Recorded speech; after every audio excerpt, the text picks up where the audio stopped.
ಯೇಸುವಿನ ಪರಿಶುದ್ಧ ನಾಮಕ್ಕೆ ಸ್ತೋತ್ರ ಉಂಟಾಗಲಿ. Praise lord dear brothers and sisters. ಪ್ರತಿದಿನ ಯೇಸು ತನ್ನ ಮಹತ್ವಗಳಿಂದ ಸಾಂತ್ವನ ನೀಡುತ್ತಾನೆ. Every day Jesus comforts with these words. ಈ ದಿನದ ವಾಕ್ಯ ಮತ್ತಾಯ 21ನೇ ಅಧ್ಯಾಯ 42ನೇ ವಚನ. ಮತ್ತಾಯ 21:42 ವಚನ ಓದಿಕೊಳ್ಳೋಣ. ಯೇಸು ಅವರಿಗೆ, ಕಟ್ಟುವರು ತಿರಸ್ಕರಿಸಿದ ಕಲ್ಲೇ ಮುಖ್ಯವಾದ ಮೂಲೆಗಲ್ಲಾಯಿತು ಮತ್ತು ಇದು ಕರ್ತನಿಂದಲೇ ಆಯಿತು. ಅದು ನಮ್ಮ ದೃಷ್ಟಿಯಲ್ಲಿ ಆಶ್ಚರ್ಯವಾದದ್ದು ಎಂದು ಬರಹಗಳಲ್ಲಿ ಎಂದಾದರೂ ನೀವು ಓದಲಿಲ್ಲವೋ? ಆಮೇಲೆ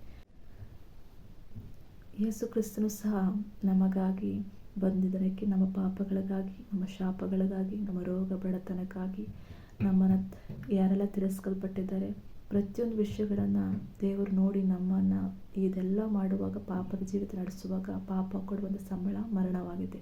ಆ ಮರಣದಿಂದ ತಪ್ಪಿಸುವುದಕ್ಕಾಗಿ ಆತನು ಮನುಷ್ಯ ರೂಪವಾಗಿ ಬಂದು, ಆತನು ಒಂದು ಪಾಪ ಮಾಡಲಿಲ್ಲ, ಜೊತೆಗೆ ಆತನು ಎಲ್ಲ ಮನುಷ್ಯರಿಗೆ ಒಳ್ಳೆಯದನ್ನೇ ಮಾಡಿದ್ದ ಆತನಾಗಿದೆ. ಕಣ್ಣಿಲ್ಲಂದು ಕಣ್ಣು ಕೊಡುವಂತನಾದ, ಕಾಲಿಲ್ಲ ಅಂತ ಹೇಳುವಾಗ ಹುಟ್ಟು ಕುಂಟನನ್ನು ದೇವರು ಗುಣಪಡಿಸುವಂಥರಾದ, ಕುಷ್ಠರೋಗವು ಯೇಸುವಿನ ಹೆಸರು ಹೇಳುವಾಗ ಶುದ್ಧವಾಯಿತು.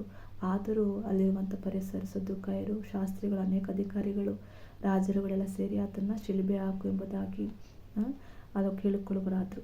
ಆತನ ಒಂದು ಪ್ರಾಣವನ್ನು ನಮ್ಮ ಪಾಪಿಗಳಿಗಾಗಿ ಆತನ ಪರಿಶುದ್ಧ ರಕ್ತವನ್ನು ಸುರಿಸಿ ನಮ್ಮನ್ನ ಕೊಂಡುಕೊಂಡಿದ್ದಾಗಿದ್ದಾನೆ.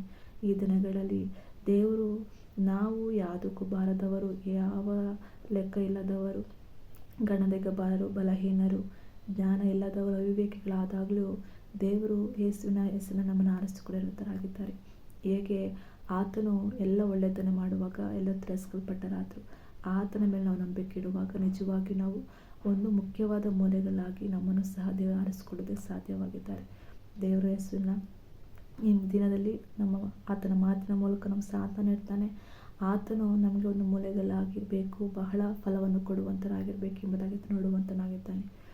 ಯೇಸುವಿನ ಪ್ರತಿಯೊಂದು ವಿಷಯದಲ್ಲೂ ನಾವು ಆತನ ವಿಧೇಯರಾಗಿರೋಣ, ಆತನ ಮಾತನ್ನು ಕೇಳೋಣ, ಪ್ರಾರ್ಥಿಸೋಣ. ಪ್ರತಿಯೊಂದು ವಿಷಯಗಳ ಆತನ ಕೈ ಒಪ್ಪಿಸಿಕೊಡುವಾಗ ಒಂದು ವಿಶೇಷವಾದ ರೀತಿ ನಮ್ಮ ನಡೆಸ್ಕೊಳ್ಳೋದಕ್ಕೆ ಸಾಧ್ಯವಾಗಿದೆ. ಮತ್ತು ಹೇಗೆ ಬೇಡವಾದ ಕಲ್ಲು ಮುಖ್ಯವಾದ ಮೂಲೆಗಲ್ಲಾಯಿತು ಎಂಬುದಾಗಿದೆಯೋ, ದೇವರು ಒಂದು ಪ್ರವಾದನೆಯ ಹೇಳುವಂತನಾಗಿದೆ, ಅದು ನೆರವೇರುತ್ತದೆ. ಯೇಸು ಕ್ರಿಸ್ತನ ಮೂಲಕವಾಗಿ ನೆರವೇರುತ್ತದಾಗಿದೆ. ಅನೇಕರಿಗಾಗಿ ಆತನು ಪ್ರಾಣವನ್ನು ಕೊಟ್ಟು ಆತನ ಪರಿಶುದ್ಧ ರಕ್ತ ಸುರಿಸಿ ಪ್ರತಿ ಸಕಲ ಜನರ, ಲೋಕ ಜನರ ಪಾಪಗಳನ್ನು ಪರಿಹರಿಸುವಂಥ ರಕ್ತ ಅದು ಯೇಸುವಿನ ರಕ್ತವಾಗಿದೆ. ಆತನ ಬಳಿ ಬಂದು ನಾವು ಪ್ರತಿನಿತ್ಯವೂ ನಾವು ಜೀವಿಸೋಣ. ಆತನ ರಕ್ತವು ನಮಗಾಗಿ ಬೇಡುವಂಥದ್ದಾಗಿದೆ. ಯೇಸುವಿನ ರಕ್ತವು ನಮಗಾಗಿ ಪ್ರಾರ್ಥಿಸುವಂಥದ್ದಾಗಿದೆ. ನಾವು ಆತನಲ್ಲಿ ಇದ್ದುಕೊಂಡು ಹೇರಳ ಫಲವನ್ನು ಕೊಡುವಂತರಾಗಿರೋ, ಬಹಳ ಫಲವನ್ನು ಕೊಡುವುದಕ್ಕಾಗಿ ಆತನ ನಿರೀಕ್ಷಿಸುವಂತನಾಗಿದ್ದಾನೆ. ಯೇಸುವಿನ ಕೃಪೆಯು ನಮ್ಮೆಲ್ಲರೊಂದಿಗೆ. ಆಮೆನ್.